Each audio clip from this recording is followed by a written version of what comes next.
sobre todo su última publicación, que es Fake News, Trolls y otros encantos.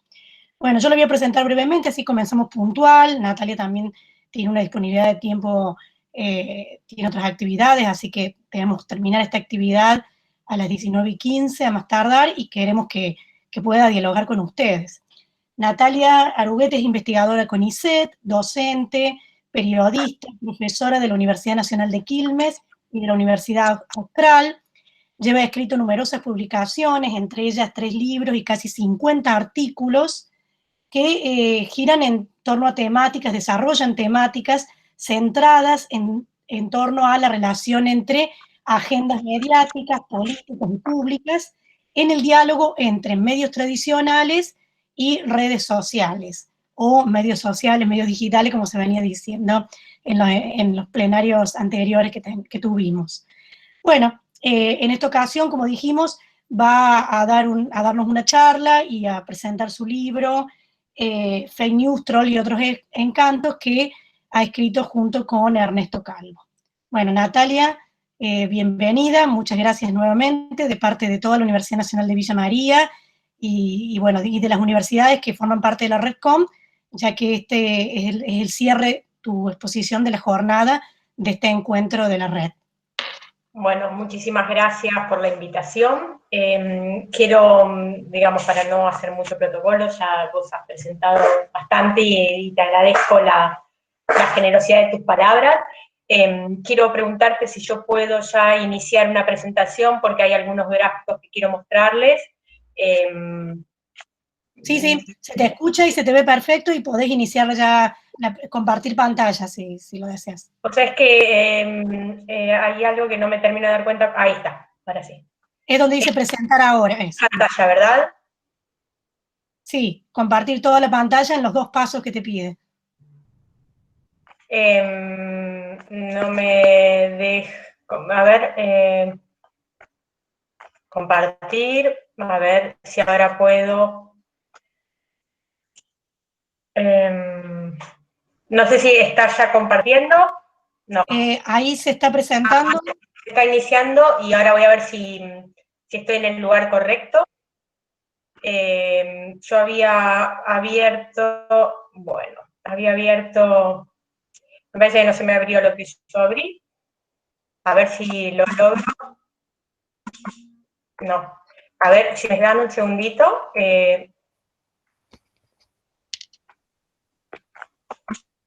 Bueno. Por ahí te conviene dejar de presentar y volver a compartirla, y en los 2 pasos colocar toda la pantalla y dejar abierto lo que quieras presentar. Perfecto. Porque lo había abierto, pero el video lo cerré sin darme cuenta.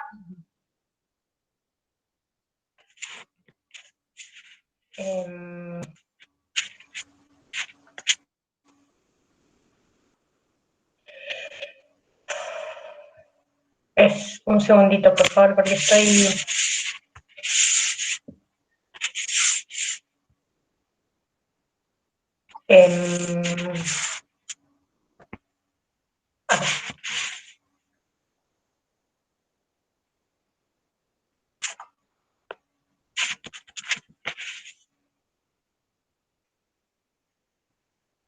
Estoy con dificultades para compartir. Les pido disculpas. ¿Querés enviármelo hoy que yo intente compartirlo, Natalia? Lo que pasa es que no tengo, pero voy a demorar más.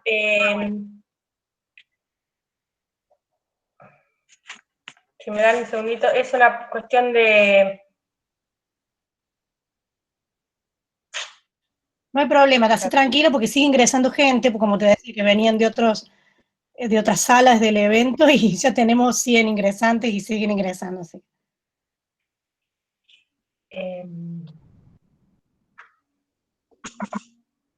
Bueno, les pido 1000 disculpas. Ahí estoy. Ahora pude. Y entonces ahora voy a compartir pantalla, porque ahora todo indica que voy a poder. Está un poco lento, les pido disculpas que está un poco lento mi...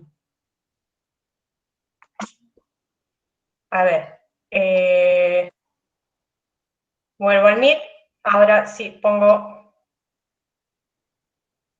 presentar ahora, Y pongo toda tu pantalla, ¿verdad? toda la pantalla, exacto, en los 2 pasos, así podés compartir la pantalla completa.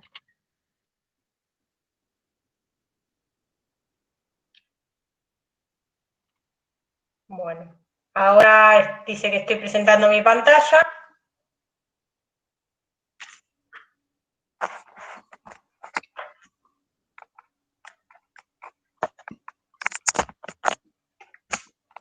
Voy a usar... Bueno. Deberías ahora... ¿Ahora usted está pudiendo ver lo que yo comparto? Ahí se ve una presentación en PowerPoint, ahí se ve completa. Perfecto, Natalia. Genial. Bueno, divina forma de empezar, pero a veces cuando uno empieza así accidentadamente, sale mejor. Les cuento brevemente, digamos, enmarco mi presentación.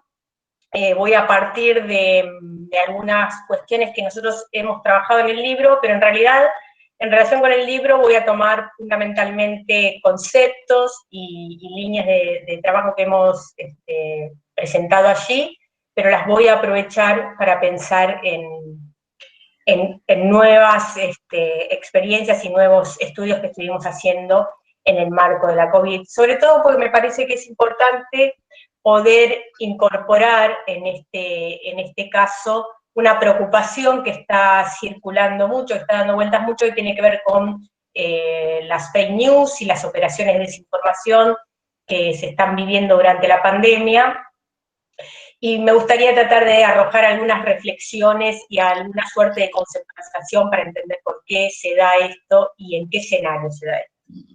Entonces, nosotros nos encontramos con información y nos preguntamos, con información que tal vez tiempo después nos damos cuenta que son falsas, y nos preguntamos y nos responsabilizamos a nosotros mismos de por qué compartimos y creemos cosas que son obviamente falsas.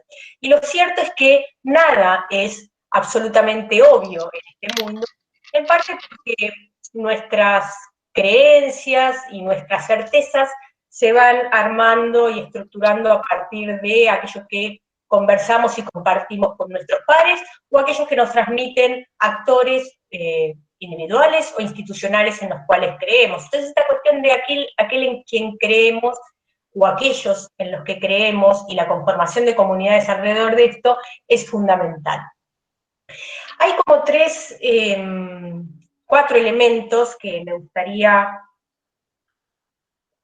incorporar aquí para poder pensar en el marco de qué tipo de concepción más estructural nosotros podemos entender lo que son las fake news y por qué la efectividad de las fake news. Porque muchas veces tenemos ideas recortadas, muchas veces tratamos de explicarnos la circulación de fake news de manera discreta, solamente como una situación de coordinación de una emisión de un mensaje falso, y no es suficiente pensarlo en esos términos.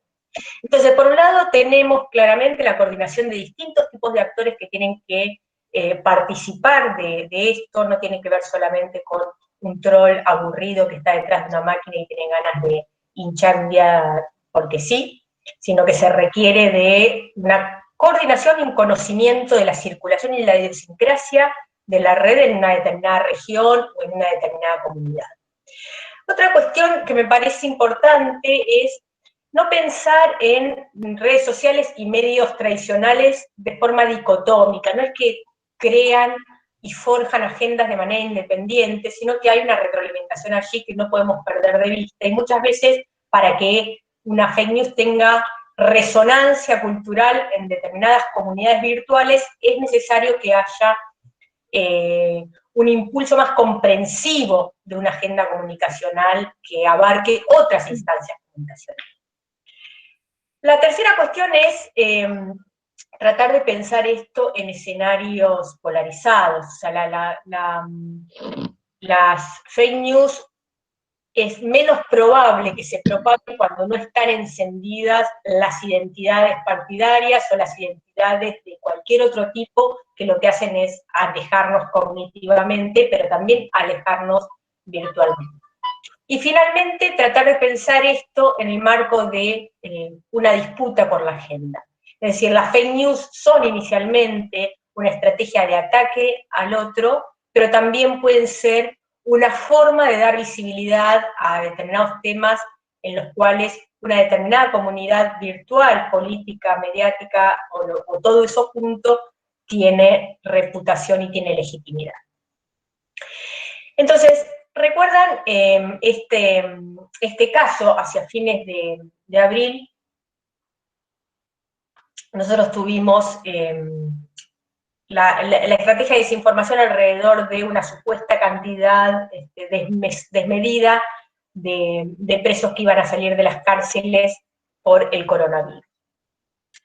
Y lo cierto es que, como les decía al principio, no es lo mismo lanzar una estrategia de fake news de manera aislada que cuando esto cobró mucha visibilidad en la sociedad y donde para eso fue necesaria la intervención de las agendas políticas y sobre todo las agendas mediáticas. Y no solamente pensar en las agendas mediáticas como creadoras de sus propias agendas desde una mirada moralista y deontológica, sino tenemos que pensar también en un escenario de fuerte digitalización y de fuerte precarización de los medios, sobre todo de los medios que están en regiones donde les ha impactado muchísimo más, o sea, a todos los medios los ha impactado muchísimo la crisis económica y financiera que recae sobre ellos, pero sobre todo en los medios que están en otras provincias que no son el AMBA. Entonces quiero contar un ejemplo particular que me parece que es interesante para pensar en qué marco esa estrategia, esa operación política de la salida de presos, de la supuesta salida desmesurada de presos, tuvo asidero. El día 27 del 4, esta es una investigación que hizo la licenciada Rocío Pereira, que es del Observatorio de la Universidad de Ciencias Sociales del Centro, de la Universidad del Centro, digamos, de la Facultad de Ciencias Sociales de la Universidad del Centro, ubicada en Olavarría, y ella notó cómo este título que publica el diario Clarín, el día 27 del 4, al cabo de los 2 días subsiguientes, se había propagado, digamos, se había replicado con exactitud prácticamente en 102 medios digitales del resto del país, y con esta velocidad además. Entonces, me parece que lo que es interesante en este punto es ver que no solamente se había propagado en esa cantidad de medios, sino que además en el 50% de esas réplicas prácticamente no se había mencionado a la fuente, digamos, nadie podía saber que venía del diario Clarín. En el marco de esa homogeneidad y de esa réplica de medios, y además de donde todos los medios se pronunciaron, le dieron muchísima visibilidad a ese asunto y por ende reactivaron una preocupación subyacente en la ciudadanía argentina, que es la preocupación alrededor de la inseguridad y el temor al delito. Un grupo de trolls locales, también inscriptos en el aparato político opositor de este momento, y además algunos también fuertemente relacionados con servicios de inteligencia y con fuerte financiamiento del exterior en algunos de estos grupos, lanzaron un ataque furibundo hacia los colectivos feministas con este hashtag, ¿no? Donde lo que hacían era tergiversar el número de violadores que iban a salir de las cárceles, y donde las feministas en este caso no estaban diciendo nada. Pero fíjense cómo todo gira alrededor de armar un paquete comunicacional mucho más extenso, estructural y comprensible. Poco tiempo después de eso, de manera mucho más de manera mucho más fuerte, mucho más intensa y además mucho más coordinada y orquestada, se dio lo que nosotros denominamos la Operación Miedo, que es el caso de Villa Azul. En Villa Azul, tal vez algunos de ustedes recuerden, hubo una disparada de 50 casos de contagio en un solo día. En los primeros días, digamos, 50 casos era una enormidad en ese momento. Y en ese marco también, a partir de esta coordinación de distintos actores, se instaló que estas imágenes, que en realidad eran imágenes tomadas de una manifestación en Chile, eran imágenes de protesta en la Villa Azul, que estaban protestando contra Mayra Mendoza, la intendenta de Quilmes. Es interesante porque aquí lo que se da es, en forma contemporánea, no solamente la misma coordinación, digamos, de trolls pagos y no pagos, también trolls que son muy orgánicos partidariamente, esa coordinación temporal con la repetición de imágenes que además lo que lograban eran en disparadas de eventos que polarizaban fuertemente, que sobre todo polarizaban partidariamente, porque una de las principales polarizaciones que nosotros observamos en la pandemia, no solamente dentro de las redes, sino también fuera de las redes, con los sondeos de opinión, es que gran parte de las preocupaciones se van armando a partir de cómo distintas personas o distintos votantes perciben el riesgo. Entonces, en ese marco es que empiezan a armar una agenda que tiene que ver con cuáles son los eventos que generan mayor temor o mayor sentimiento de riesgo. En este marco no solamente actúan los trolls que forman parte del elenco estable de los últimos 5 años y que han generado los principales ataques y las principales operaciones políticas en redes sociales durante el macrismo, sino que además quienes empiezan a tener muchísima presencia en este marco son lo que llamamos fake news memes, digamos, que son medios apócrifos que tienen una sensación o dan que muestran una idea de noticiabilidad, y con eso lo que hacen es, por un lado, solapar la operación política que están haciendo, porque son creadores de fake news, pero al mismo tiempo son medios que quedan de alguna forma inoculados de poder ser verificados, porque en alguna medida se presentan en muchos casos como medios satíricos. Entonces, un medio satírico no tiene por qué rendir cuentas en honor a la verdad. Pero fíjense cómo, por ejemplo, el caso de Atlantic Surf es muy interesante, porque Atlantic Surf publica este posteo prácticamente al mismo tiempo que lo hace Infomedia, que es este medio apócrifo, y Atlantic Surf ha sido y sigue siendo uno de los principales autoridades en la comunidad opositora, actualmente opositora, pero ha sido una de las principales autoridades e influenciadores en todos los eventos políticos que hemos analizado durante la gestión de Mauricio Macri. Entonces, intuimos que ella, esta cuenta, que es una cuenta no verificada, al igual que varias otras que forman parte de estas 10 primeros autoridades en las redes sociales, actúan de manera muy coordinada. Y nuevamente, no solamente medios apócrifos, sino que también tenemos en este marco la participación comunicacional de medios tradicionales, en este caso TN, que también presentó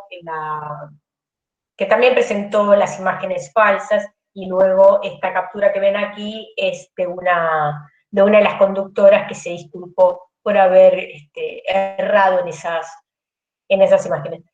No es que uno piense que TN haya participado de manera deliberada de esta operación, sí me parece que es importante, si uno escucha este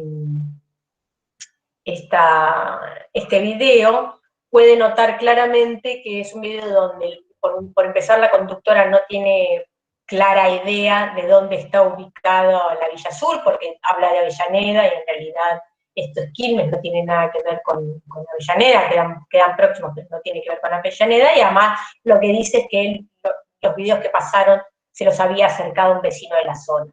Cosa que parece por lo menos observable respecto de la actitud que tendría que tener un medio que pertenece a uno de los grupos mediáticos más importantes, no solo de la Argentina, sino en gran medida de la región. Quiero cerrar esta primera parte de mi exposición con el último caso que querría graficarles y que tiene que ver con uno de los puntos que yo mencionaba al comienzo, que es la polarización social, cultural, política y en redes sociales que son condición de posibilidad de la propagación de fake news. Esto tiene que ver con el conflicto con la policía bonaerense, cuando la policía bonaerense estuvo en Olivos protestando, allí se armó una linda batahola, digamos, alrededor de este asunto, tuvo muchísima visibilidad y, por supuesto, la comunidad virtual opositora aprovechó este evento. Y lo aprovechó en parte porque yo les decía que una de las estrategias de estas operaciones mediáticas tiene que ver con dar visibilidad a determinados asuntos. Cuando hay una puja por la agenda y lo que se trata es de dar visibilidad a un asunto en general, aquello que se pretende darle visibilidad es un asunto que que es propiedad de la comunidad que lo está impulsando. Cuando nosotros hablamos de propiedad sobre los temas, nos referimos fundamentalmente a aquellos temas sobre los cuales un determinado partido político, a determinados actores, instituciones o cualquier tipo de actor institucional o individual tiene reputación para expresarse sobre ese tema y porque además se le otorga confianza para resolverlo, o para abordarlo, o para opinar al respecto. Entonces, en esos casos, cuando hay medios que tienen cierta propiedad o actores que tienen cierta propiedad sobre los temas, es muy probable que forjen la visibilidad de esos asuntos. Y lo que fuimos viendo a lo largo de la pandemia es que gran parte de los eventos políticos que tuvieron mayor visibilidad pueden ser en alguna medida encapsulados dentro de la preocupación alrededor de la inseguridad y el tema del delito. No solamente el caso de la bonaerense, sino también lo de Villa Azul, la salida de presos. Fíjense que son todas cuestiones que tocan la dimensión, o que pueden ser encuadradas en términos delictivos y de percepción de inseguridad. Uno de los elementos que nos permite ver que en este caso quien logró instalar la agenda fue la oposición, o sea, nosotros tenemos de un lado esta burbuja amarilla que representa los usuarios que comulgan con la actual oposición, que se identifican con el macrismo, los tenemos ubicados a la derecha, y esa burbuja está hablando no solamente de los usuarios que participan de esa comunidad virtual, sino que además interactúan entre ellos. Y lo que vemos en este marco es que estas dos burbujas se han polarizado mucho, es decir, hay mínima, casi ninguna interacción entre usuarios de la burbuja amarilla y usuarios de la burbuja azul, sino que la interacción se da fundamentalmente en el interior de estas dos burbujas. Y eso se puede explicar por dos cuestiones. Por un lado, por una cuestión subjetiva, nosotros en el libro la trabajamos con el concepto de disonancia cognitiva, que tiene que ver con acercarnos a aquella información y compartir aquella información que es coherente con nuestras creencias, y evitar la que nos perturba o nos genera rechazo. Estas dos cuestiones que responden a reacciones subjetivas de los usuarios, después tienen además una amplificación en términos estructurales, en términos de cómo se arman los mapas aquí.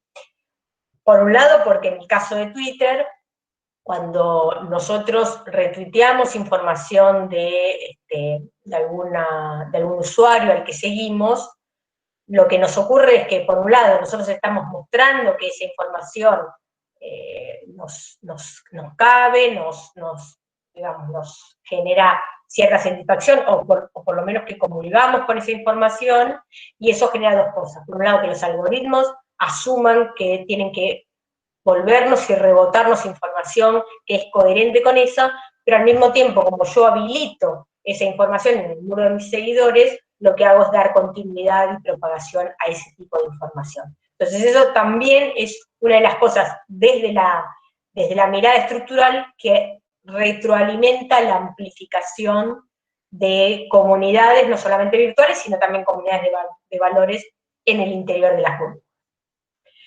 Otro de los elementos que quiero marcar aquí es quiénes han sido las autoridades. Nosotros hablamos de las autoridades cuando nos referimos a aquellos usuarios que crearon los posteos que mayores niveles de propagación tuvieron, o sea, los posteos que más retuiteados fueron. Y en el caso de la burbuja amarilla, digamos, la burbuja opositora, lo que vemos son dos elementos que me parece que son destacables en este marco. Por un lado, que de las 10, 12 primeras autoridades, la mayoría son cuentas fakes, son cuentas que no están verificadas. En cambio, del lado de la burbuja azul, las principales autoridades son cuentas institucionales, que son o dirigentes políticos, o celebrities mediáticas, o medios de comunicación directamente, o canales, etc. La otra cuestión que me parece importante también, que nos da cuenta de cómo en el caso de este evento ganaron la agenda en redes sociales, tiene que ver con el nivel de propagación que tuvieron las principales autoridades en cada una de las burbujas. O sea, los primeros, si ustedes se fijan en las líneas, en las barras, se van a dar cuenta que las primeras autoridades tuvieron aproximadamente 30.000, 35.000 retweets, mientras que en el caso de las principales autoridades de la burbuja oficialista, digamos, aquella que comulga con el actual gobierno nacional, tuvieron de 5.000 a 6.000. Quiere decir que la primera autoridad de la burbuja oficialista podría estar ubicada en el puesto 12 si contabilizáramos todas las principales autoridades. Entonces, eso es una de las cuestiones que nos muestra cómo en redes sociales es más importante la mayor propagación que el mejor argumento. O sea, dar buenos argumentos, si esos argumentos no van a tener engagement entre los usuarios, tampoco es como muy garantía de que se vaya a fijar agenda en ese marco. La otra cuestión es mostrar cómo esas principales autoridades que mencionaba, cómo generaron mensajes que tuvieron fundamentalmente activación, es decir, que generaron retweets y entusiasmo para ser compartidos en la red opositora. Fíjense cómo esta disonancia cognitiva a la cual nos referimos significa que hay determinados usuarios que generan rechazo en la burbuja oficialista, por lo cual la activación de esos usuarios vacía de contenido la burbuja oficialista. Esto es cómo activaron las diferentes cuentas. Entonces tenemos Chavo Pereta acá, Atlantic Surf, El Presto, que deben haber escuchado noticias alrededor del Presto en el último tiempo, el Coya 1977, Pepe en el 13, esos son usuarios que fueron las principales autoridades, insisto, en todos los eventos que analizamos durante la gestión Macri. Y lo último que quiero mostrarles es cómo esto también tuvo sus efectos en las etiquetas. ¿Por qué? Porque otra de las formas, o sea, las etiquetas para nosotros son una forma de hablar de los temas que importan, ¿no? O sea, cómo yo logro condensar distintos mensajes en determinadas etiquetas que ponen el sello y la marca registrada a cómo se entiende ese evento, cómo se define esa situación. Y en este caso, lo que me parece elocuente es mostrar cómo, por supuesto, las principales etiquetas activaron en la comunidad opositora, en la comunidad de la derecha, dentro del espectro ideológico, sino que además, una de las cosas que ocurrió es que las etiquetas fueron fundamentalmente creadas por la oposición. Por empezar, las etiquetas que son más o menos neutrales activaron mucho más en la oposición. Urgente podría ser una etiqueta neutral, Argentina podría ser una etiqueta más o menos neutral, policía bonaerense podría ser una etiqueta más o menos neutral, y todas esas etiquetas que no están diciendo nada absolutamente explícito, nada explícito respecto de cuál es el posicionamiento de esos usuarios alrededor de ese asunto, sin embargo, generaron mayor congruencia cognitiva en esa comunidad.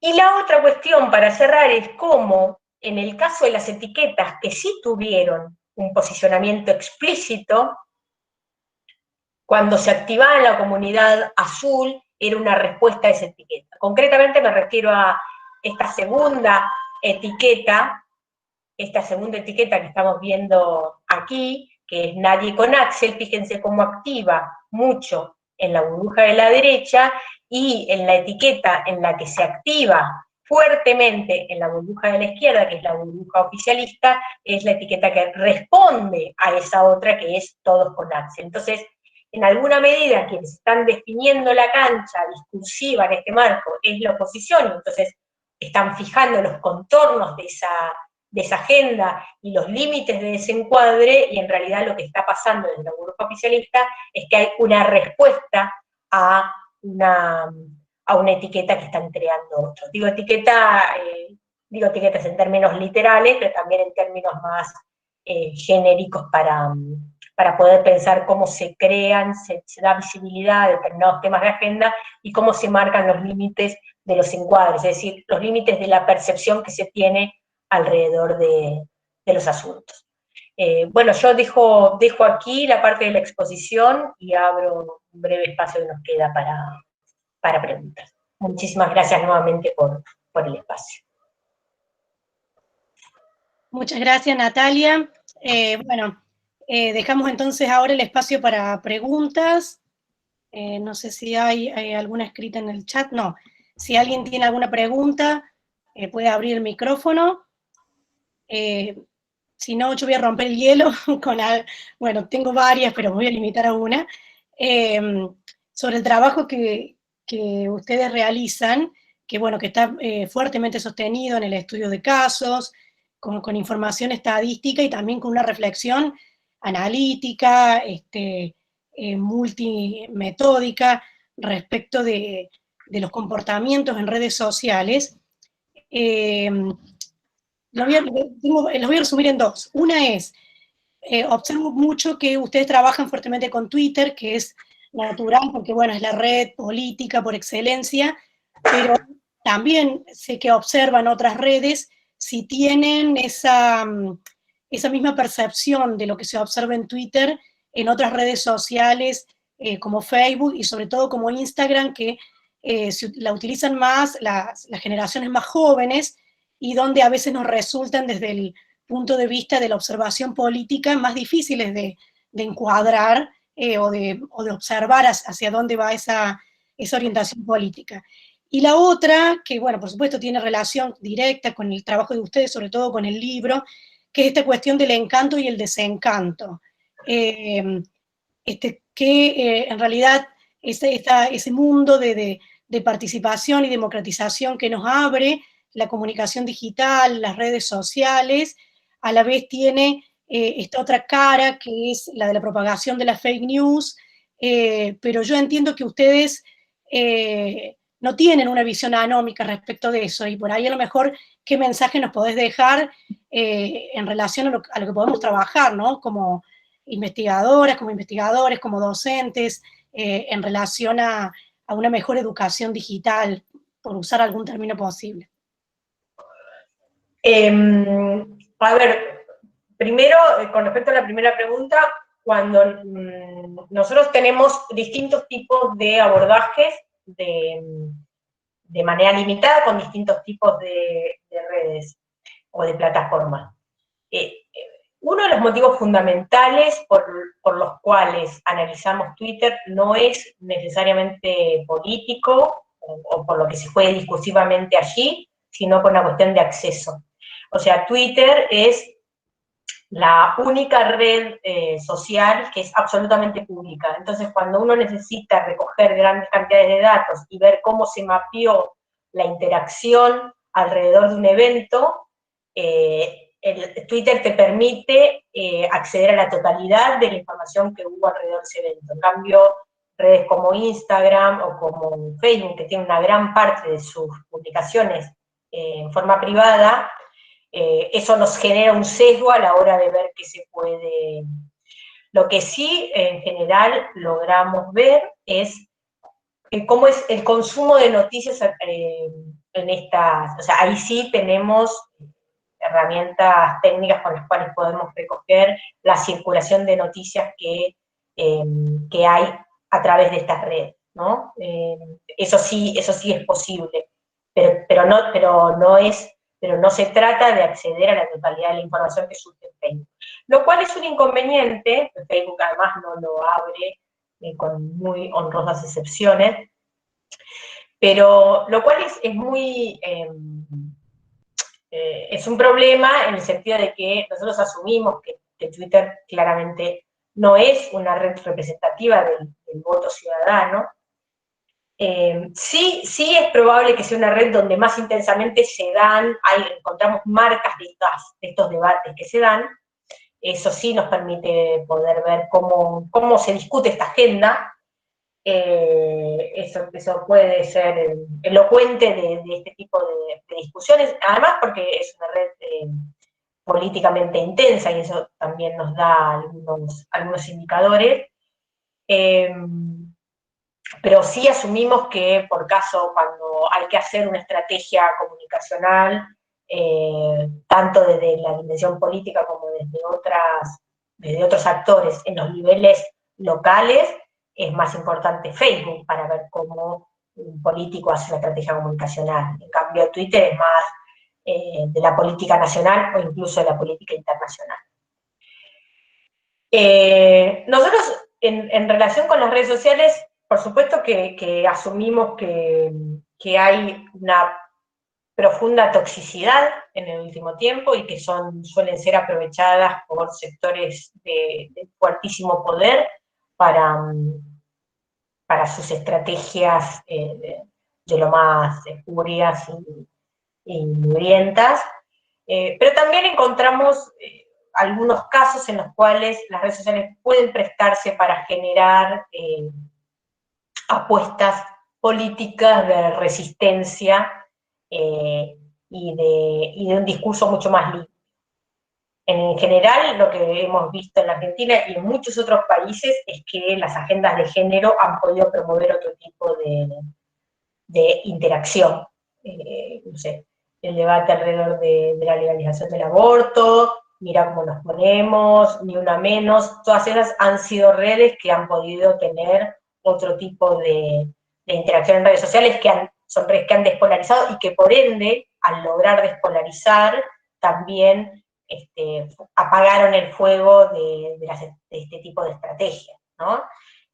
Hay también espacio para eso. Ahora, lo que más estamos viendo en el último tiempo, sobre todo en las sociedades más polarizadas, son estrategias políticas muy desestabilizadoras que tienen sus manifestaciones también en las redes sociales.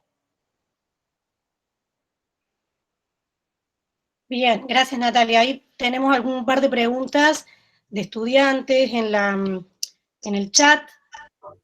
Brian plantea, ¿no se supone que el periodismo independiente ayuda a desmentir a los medios de comunicación hegemónicos? Y Lucio plantea, ¿qué observa en torno a la oposición en redes? Ya no al oficialismo, sino también al principal bloque opositor Cambiemos. ¿Refleja fácticamente una fisura de los sectores opositores o no es tal?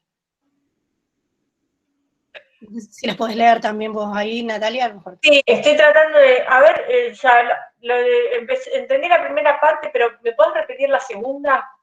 Sí, la primera son dos preguntas. La primera dice, ¿no se supone que el periodismo independiente ayuda a desmentir a los medios de comunicación hegemónicos? Y la siguiente son dos preguntas vinculadas. ¿Qué observa en torno a la oposición en redes? Es decir, al bloque Cambiemos. Si refleja una fisura de los sectores opositores o no es tal. No. A ver, con respecto a la segunda pregunta, de ninguna manera hay fisura. De hecho, en el bloque de Cambiemos, en todos los ámbitos que se nos ocurra pensar, en el virtual y en el extra virtual, nunca hubo fisuras. La verdad es que ni siquiera cuando perdieron. De manera que no me da la impresión de que tengan fisuras, y mucho menos en términos comunicacionales, porque creo que ellos entienden perfectamente cómo tienen que hacerse las estrategias comunicacionales en este ámbito. Hoy por hoy, a ver, hay como dos cuestiones que observamos si lo miramos más del largo plazo. Durante el gobierno de Mauricio Macri, la agenda lograba instalarla la oposición de aquel momento, o sea, el actual oficialismo, ¿no? Si pensamos en los principales eventos que se instalaron en las redes sociales, lo que uno podría decir es que esos principales eventos fueron promovidos por la oposición de ese momento. En estas ocasiones, Cambiemos tenía muy aceitado la coordinación de estos mismos trolls y de este mismo aparato político, que de manera muy coordinada lograban vaciar la cancha de contenido. O sea, salían con sus agresiones, y entonces realmente uno de los principales propósitos de las estrategias de fake news es vaciar el escenario discursivo, porque con los ataques lo que se hace es amedrentar a otros, y entonces esa era la estrategia de respuesta que tenían. Hoy, quienes están liderando la agenda, en redes sociales ni que hablar, quienes están liderando la agenda, incluso fuera de las redes sociales, es la oposición, porque tienen como muy aceitada esta interacción de los distintos escenarios comunicacionales. En ese punto actúan como un bloque hegemónico. Luego, los medios alternativos, yo creo que en su intención sí le disputan una agenda y proponen una contraagenda. Lo que pasa es que no siempre logran ganar la mayor propagación. Los medios alternativos tuvieron un tremendísimo protagonismo en los primeros días desde la desaparición de Santiago Maldonado. Entre otras cosas, porque en ese caso los grandes medios no estaban cubriendo el tema, entonces la agenda que se armaba, la agenda más mediática desde las formas convencionales de generar una agenda, que es a partir de medios de punto a masa, eso sí la promovieron los medios alternativos, los medios locales, los medios comunitarios, junto con usuarios que estaban inscritos en colectivos sociales, en organismos de derechos humanos, etc. Bueno, ahí se logró generar una agenda alternativa que era muy potente. Pero conforme empezaron a aparecer los grandes medios, al poco tiempo ya lograron liderar la propagación de noticias en estas comunidades que se armaron, que además fueron muy polarizadas, de las más polarizadas que nosotros observamos durante el gobierno macrista. Natalia, vinculado directamente a lo que están exponiendo, diciendo, preguntan, en este escenario polarizado, oficialismo-oposición, ¿por qué te parece posible que la oposición maneje tan bien este tema de liderazgo de agenda y el oficialismo no? ¿Eligen no hacerlo? No creo que uno elija perder la agenda.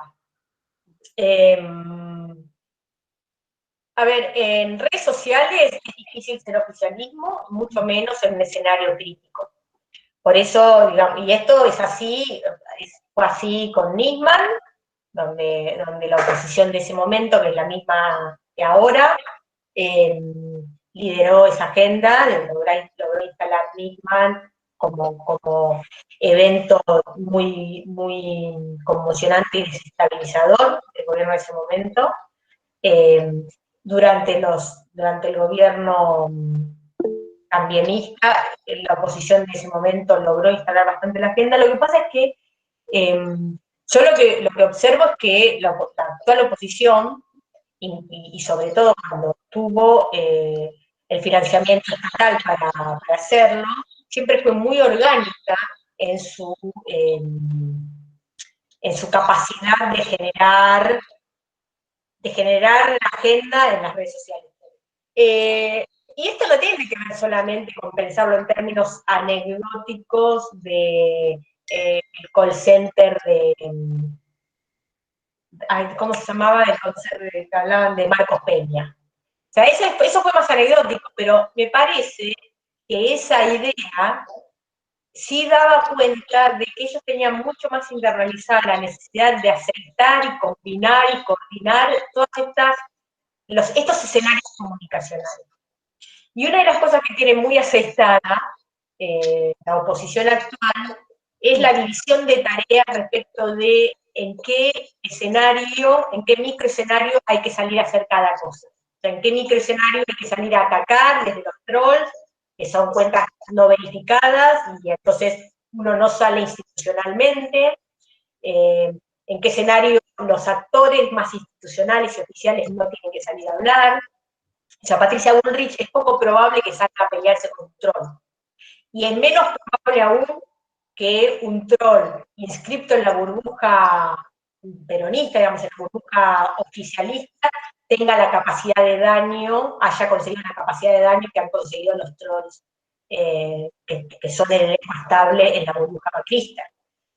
Entonces, no tiene que ver con que el oficialismo quiera que así sea, pero hay un descuido allí. Por ejemplo, si lo pensamos en el caso de la marcha opositora que hubo ayer, a mí me llama la atención, o sea, uno no instala agenda hablando mal de esa marcha, porque en realidad lo que hace es, si desde los medios que están más inscriptos y coinciden con las ideas del actual oficialismo, se sale a criticar todo el tiempo esa marcha, en realidad lo que uno termina haciendo es darle visibilidad a esa marcha. No importa qué se diga sobre eso, la cuestión es que está en boca de todos. Bueno, se empieza a volver, o sea, se empieza, para bien o para mal, lo miremos con cariño o lo miremos con rechazo, para todos empieza a ser una gran preocupación. Bueno, si algo logró esa marcha fue instalarse en la cabeza de todos los argentinos, desde Ushuaia hasta La Quiaca.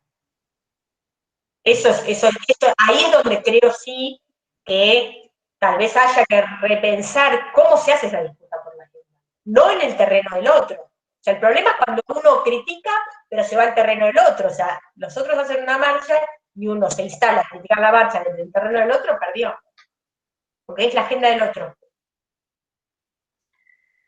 Bien, Natalia, muchas gracias. Tenemos dos preguntas más. Vamos a ir cerrando por tu tiempo, te las leo juntas. La profesora Livia Dávila dice, ¿cuál es la diferencia entre fake news y noticias falsas? ¿Qué otro sentido hay en el término fake news? ¿Cuánto influye el tratamiento generalista de la información en relación al especializado para la generación de fake news? Y Camila Alejandra Rojas... Espera. Dale. A responder primero. Sí, dale. Porque además una cosita, la segunda parte de esa pregunta no estoy segura de haberla entendido.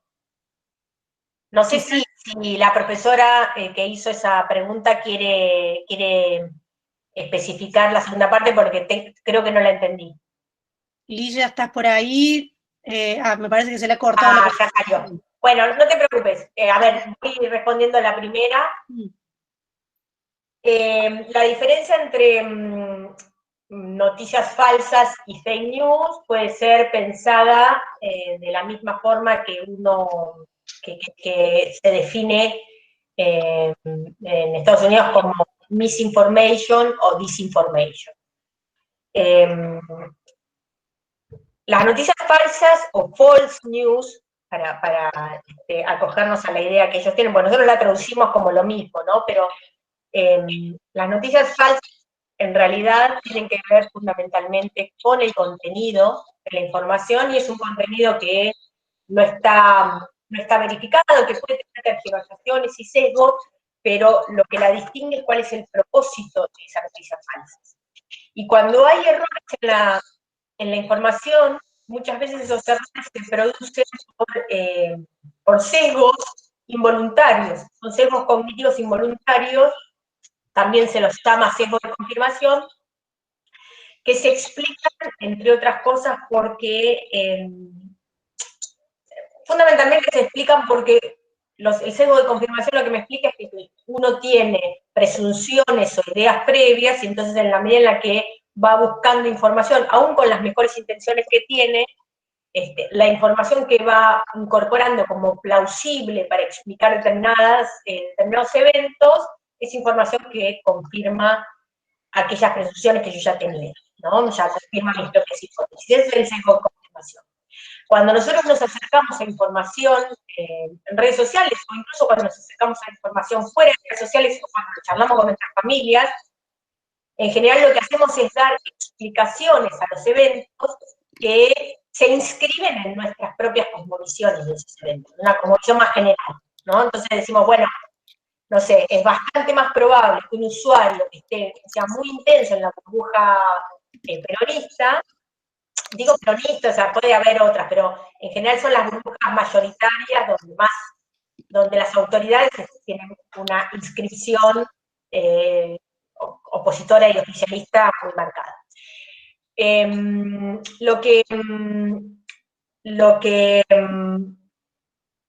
Lo que planteo es que por ahí un usuario que esté como muy intenso, de lleno en la burbuja oficialista actual, puede llegar a expresar, por ejemplo, si ve el marco de la situación del conflicto con la bonaerense, o ve la marcha de ayer, es bastante más probable que piense eso como operaciones políticas, como teorías conspirativas, y no que piense que eventualmente ahí tal vez había gente que no necesariamente votante de Cambiemos, pero que tiene ciertos desacuerdos. Entonces, estas formas de explicarnos, bueno, los mandaron los intendentes a la bonaerense, ¿no? Había como muchas explicaciones, en algunos casos muy extremas, muy polarizadas. Esas son las explicaciones que nosotros nos damos a partir de nuestros sesgos de confirmación y de nuestros sesgos cognitivos. Eso, si nosotros cometemos un error cuando emitimos esa información, no necesariamente tenemos la voluntad de generar un daño.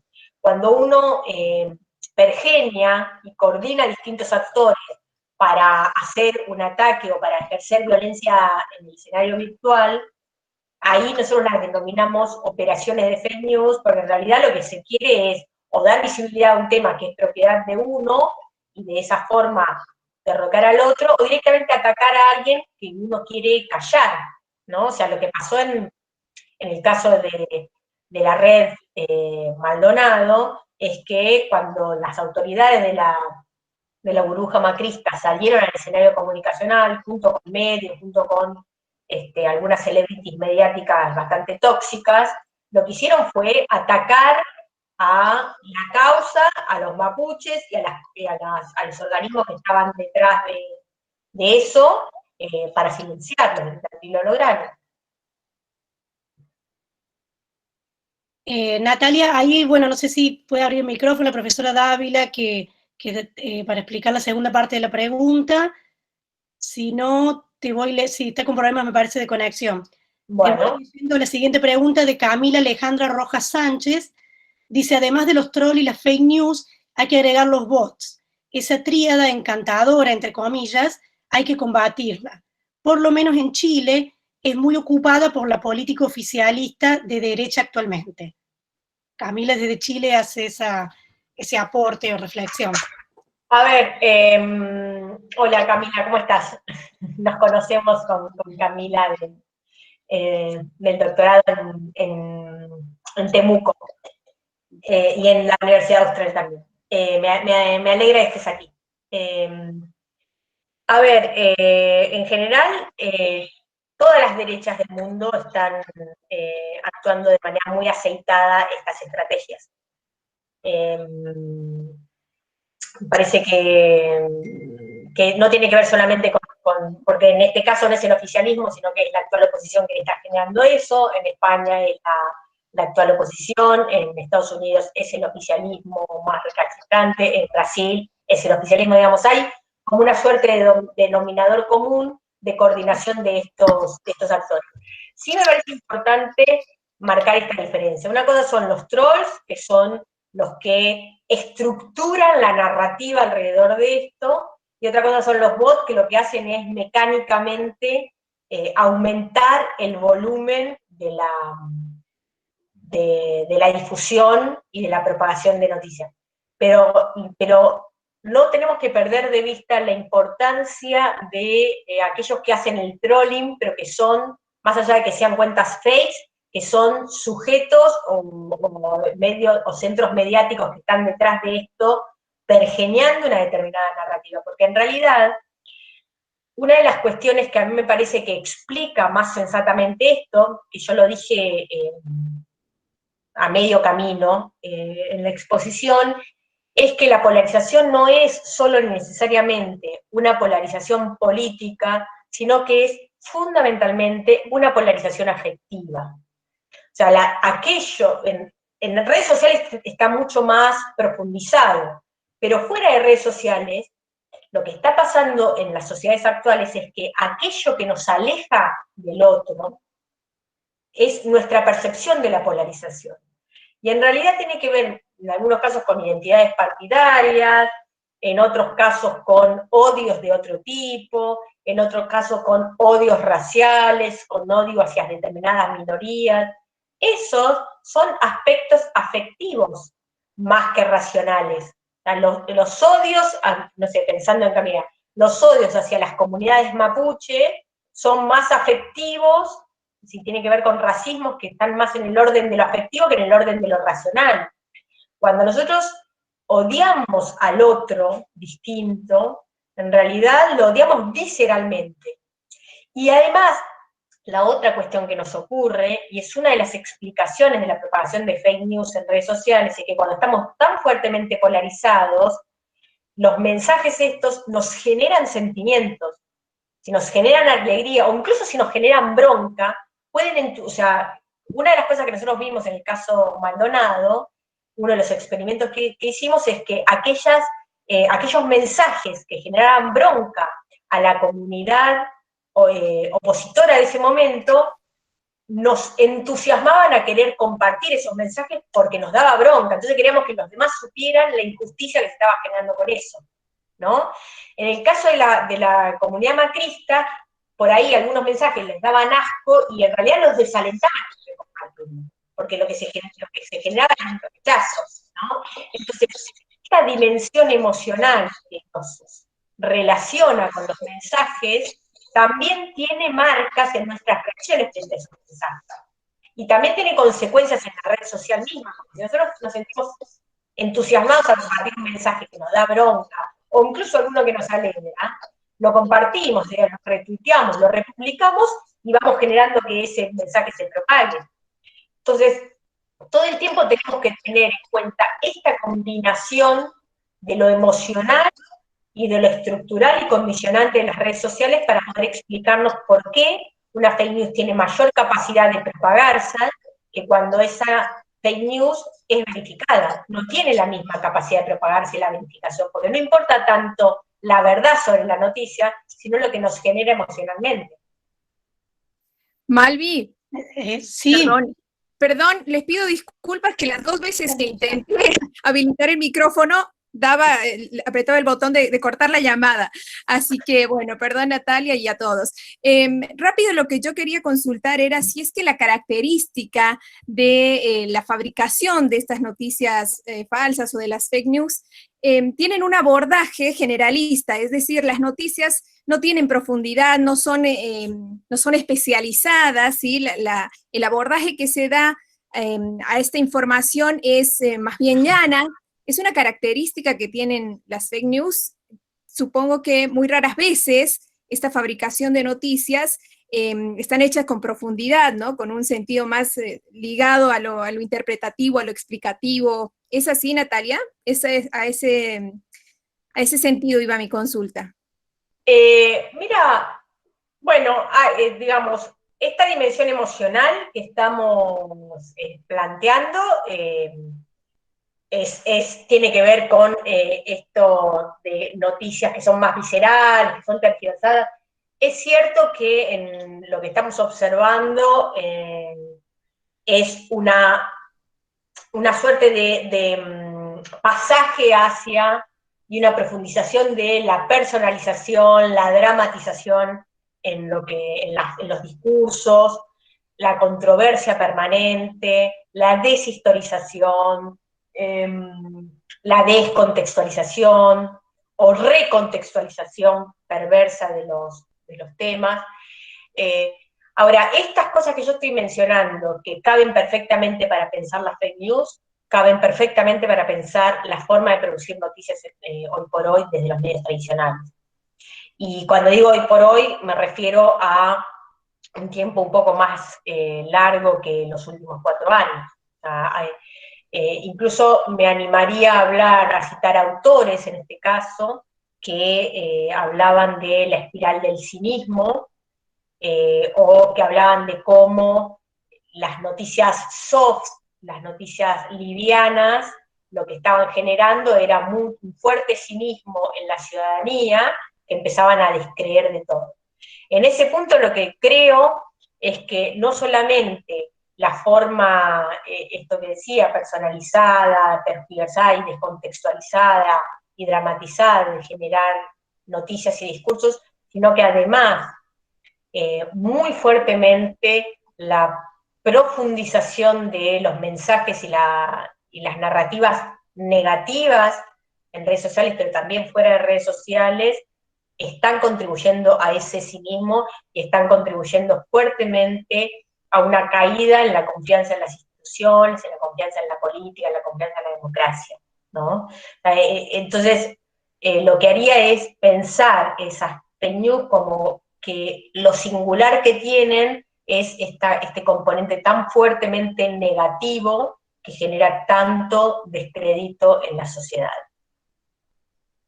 Espero haber Natalia, sí, muchas gracias. Nos quedan 3 preguntas en el chat y diríamos que si... Bueno, dale, hagamos las 3.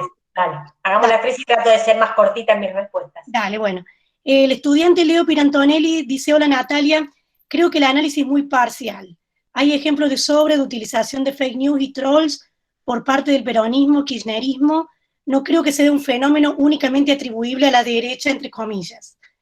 También durante el gobierno macrista la oposición supo imponer agenda porque lógicamente la oposición construye agenda sobre las acciones del oficialismo criticándolas. Bueno, respondo rápido a eso. Dale. Yo decía al principio, 2 cosas. Yo decía al principio, para las oposiciones siempre es mucho más fácil construir agenda en redes sociales, sobre todo en Twitter, que Twitter es una red de bronca, entonces tiene mayor asidero las noticias de crítica a determinados eventos. Y yo dije que la comunidad opositora durante el gobierno macrista tuvo más capacidad de instalar agenda. No, yo no niego, o sea, trolls hay en todos lados. Lo que dije con respecto a eso es que es poco probable que un troll de la comunidad peronista tenga tan aceitado la capacidad de ataque como lo tienen los trolls de la comunidad de la derecha. Tampoco estoy diciendo que la capacidad de instalar agenda o la capacidad de atacar con trolls sea excluyente de las derechas. Lo que creo es que las derechas han financiado mucho mejor ese tipo de cosas. En la campaña electoral de Brasil, la gran mayoría de las cuentas de WhatsApp que fueron dadas de baja y la gran mayoría de las cuentas de Twitter que fueron bloqueadas por ¿cómo se dice? Por denuncias de abusos y de violencias en redes sociales, estuvieron en la comunidad de la derecha, que es la comunidad bolsonarista.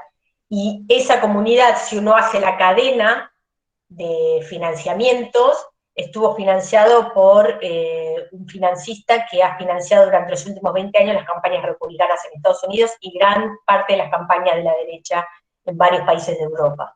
Entonces, lo que digo es, las derechas en este caso tienen mejor financiamiento, y además porque los odios de distinto tipo están aumentando en las derechas, que se están intensificando muchísimo en sus posiciones partidarias. Se están polarizando mucho más que las izquierdas. Eso lo hemos visto en muchísimos eventos. Que sea excluyente, no, efectivamente no es excluyente, pero tiene mucha más capacidad de vaciar la plaza discursiva de contenido. Y podemos disentir de todas formas, ¿no? No es que tenga la verdad de esto. La siguiente pregunta que plantea ahí la profesora Karina Jordanengo está vinculada a ese debate. Dice, ¿cómo se comprueba de manera fáctica que un troll opositor tenga más intención de daño que un troll oficialista, tal como se dijo? ¿No es muy subjetivo pensarlo de ese modo? Sí y o no. O sea, yo no me creo objetiva en mis análisis. No me creo objetiva desde el mismísimo momento en el que elijo los casos de estudio que elijo. Por supuesto, yo tengo una posición político-académica alrededor de los eventos que analizo, si no, me dedicaría a otra cosa. Ahora, la forma que nosotros hemos visto, nosotros mapeamos los eventos, recogemos toda la información y por supuesto hacemos construcciones de modelos para darnos explicaciones a partir de hipótesis teóricas que tenemos. ¿Eso es subjetivo? Sí, pero en realidad no es que nuestros modelos nos llevan a buscar solamente a los trolls, sino que son modelos más comprensivos, que tienen otras complejidades, y en esos modelos también encontramos a los trolls. Cuando nosotros identificamos a estos trolls, lo que podemos decir en términos teóricos, empíricos sobre ellos, es que lo que buscamos es distinguir si son cuentas verificadas o cuentas no verificadas. Son cuentas no verificadas. En general, esos trolls que yo estoy identificando y que los llamo como miembros del elenco estable de la comunidad opositora, se refiere al hecho de que los posteos que esos trolls emiten siempre son retuiteados por los usuarios que están en esa comunidad. Porque además el contenido de esos posteos en general son terriblemente dañinos hacia la comunidad oficialista. Atlantic Surf claramente lo que dice es: gracias por seguirme cada vez más gente, porque hay que matar a todos estos peronistas kirchneristas, hay que eliminarlos de la faz de la tierra. Bueno, qué sé yo, o sea, cada uno puede subjetivamente opinar lo que quiera sobre ese tipo de posteos. A mí me da la sensación de que son posteos que están muy instalados en la idiosincrasia que circula en esa burbuja y que se condice mucho con varias de las frases que pudimos haber escuchado en las últimas manifestaciones callejeras que vimos durante la pandemia. Y la otra cuestión es que me parece elocuente, es el hecho de que en todos los eventos que mayor resonancia tuvieron en las redes sociales en los últimos 5 años, las principales autoridades, es decir, los usuarios que mayores retweets consiguieron en la comunidad macrista, eran cuentas no verificadas, o sea, eran cuentas que uno no sabe quiénes son. Bueno, qué sé yo. O sea, digo esos 3 datos. No, si quieren no doy ninguna opinión más alrededor de eso. Mis análisis son subjetivos porque yo soy un sujeto cultural, como cualquiera de ustedes. Pero lo que puedo decir es que cuando me refiero a los trolls, me refiero a este tipo de intervenciones con este tipo de actores. Eso, no sé si respondí, espero haber respondido de manera amable. Natalia, Malvi, déjame hacer una intervención. Gracias, Natalia, por responder. Yo soy Karina Jordanengo. Me hubiera gustado que Malvi lea lo que yo te iba diciendo mientras vos estabas contestando mi pregunta. Lo digo, puse en el chat, en relación a los datos cuantitativos presentados en la exposición inicial, más allá de los supuestos básicos subyacentes que sabemos que todo investigador tiene, ¿no? Ahí apuntaba mi pregunta. Pero vos decís ¿Pero a qué te referís? ¿A los datos que nosotros recogemos? No, digo que por supuesto que todos los que estamos haciendo ciencias sociales sabemos que, digamos, todos los investigadores partimos ya desde una idea propia, desde cuando elegimos el tema, como dijiste vos. No me refiero a eso, porque obviamente los autores que elegimos, los métodos que elegimos de análisis, ya todo eso implica una decisión y una subjetividad. O sea, que no me estoy refiriendo a esa idea de ingenuidad o de la objetividad. Por eso digo, no me estoy refiriendo a los supuestos básicos subyacentes que todo investigador tiene al momento de investigar, sino, digamos, a tu solvente análisis del principio sobre, por ejemplo, los datos cuantitativos que presentás en las conferencias que yo te sigo, en los libros que leo. Me pareció subjetivo de otro sentido, como decir, como inocente, por decirlo de una manera, de, digamos, plantear cuál es la capacidad de daño en algo que no se puede medir, digamos, siendo que tus análisis son solventes en eso, a eso me refería. Claro. ¿Cuál sería una forma de medir? Por eso digo, creo que no la hay. La capacidad de daño de medir. Yo creo, tenés razón. Digamos, yo puedo imaginar que generan mucho daño. Ahora, sí, lo que observo es la capacidad que tienen de generar una agenda y además de a veces, en algunos casos, de conseguir respuestas también en el poder político. Hay autores de la década del 90 del siglo pasado que hablaban de la idea de eventos críticos, que tienen que ver con cómo uno logra instalar un tema de determinada forma, no solamente instalar un tema, sino instalar un encuadre de determinada forma que trastoca las percepciones que hay alrededor de esos eventos, y que cuando se logra trastocar eso, incluso los niveles de visibilidad llegan a la esfera política y pueden generar cambios en la política pública.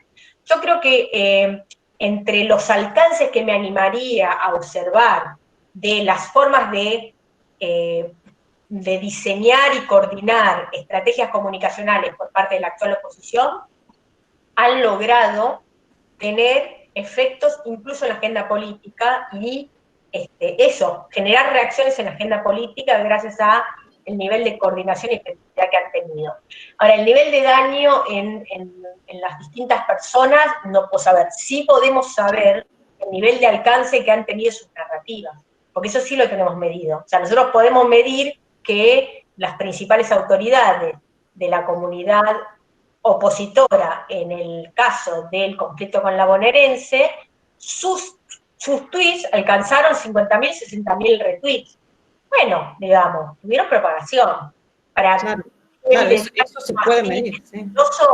Sí, tienes razón, es difícil de pensar y de medir estrictamente el nivel de daño que han ocasionado en cada una de las personas, pero sí puedo tratar de pensar en términos más de mapa, digamos, puedo hacer una cartografía del nivel de alcance que han tenido expresiones que son dañinas, digamos. Y en otros casos, expresiones que tienen la capacidad de no mostrarse explícitamente dañinas, pero que justamente en eso reside su capacidad, en ver cómo le dan visibilidad a temas que a veces tergiversan, otras veces no tergiversan, pero que conmueven la actual agenda política. Que creo que básicamente es la actividad de todo troll, ¿no? Pero que sí, tenés razón, pero que no son los trolls de manera aislada. Por eso digo que hay que tener una idea más comprensiva, porque es una coordinación de distintos tipos de actores donde también los medios tradicionales participan por acción o omisión de estas estrategias más estructurales. Gracias. A vos. Estaba siguiendo el orden del chat, ¿no? Bueno, y quedaba una última pregunta, Natalia. Vamos con la última. Te la leo, hay una fundamentación y después viene la pregunta en sí. Hola Natalia, pensando en es de Clarisa Matot. Hola Natalia, pensando en qué estrategias debería darse desde la comunicación política del oficialismo, ¿crees que la comunicación de riesgo centralizada en nación y pocas figuras ocupa toda su agenda al punto de imposibilitar el dar a conocer las gestiones respecto a los temas económicos y de inseguridad? Agenda que también impone Cambiemos, Juntos por el Cambio. Por ejemplo, al intentar ampliar la agenda del foco en salud, el gobierno habla de la reestructuración de la deuda y adquiere mayor viralización la zaraza, entre comillas. La pregunta sería, ¿qué estrategias puede darse el oficialismo para retomar alguna centralidad en la agenda pública en un contexto tan complejo en relación a lo mediático tradicional y redes?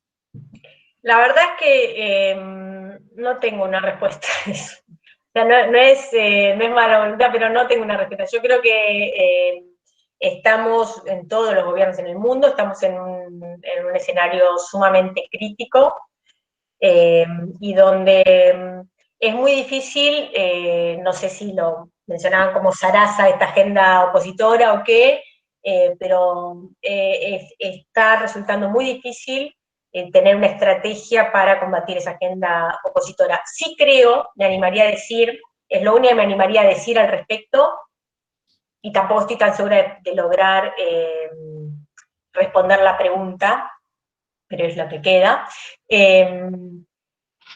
Por ejemplo, un evento como el del 17 de octubre, que en términos comunicacionales puede ser importante, considerando que además el oficialismo respeta la cuarentena y no va a ser una marcha callejera, yo creo que en un evento de esas características, donde está todo dado como para activar las identidades partidarias, creo que hay que tratar de evitarlo lo más posible.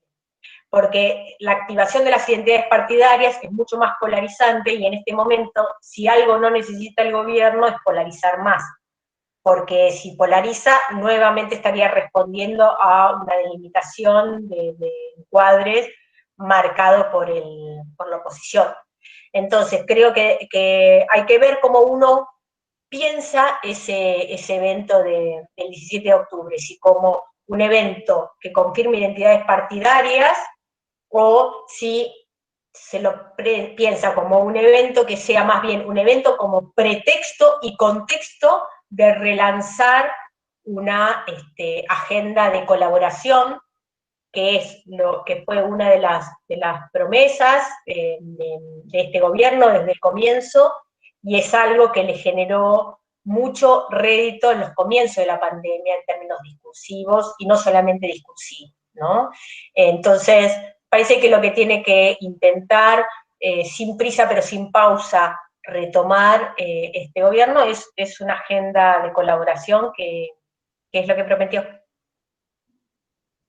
Natalia, muchísimas gracias. Te hemos exprimido con participación, han participado docentes, estudiantes. Bueno, como has visto, tuvimos como 100 personas conectadas, y bueno, esto se graba porque la idea es compartirlo a gente que por un motivo u otro no haya podido participar.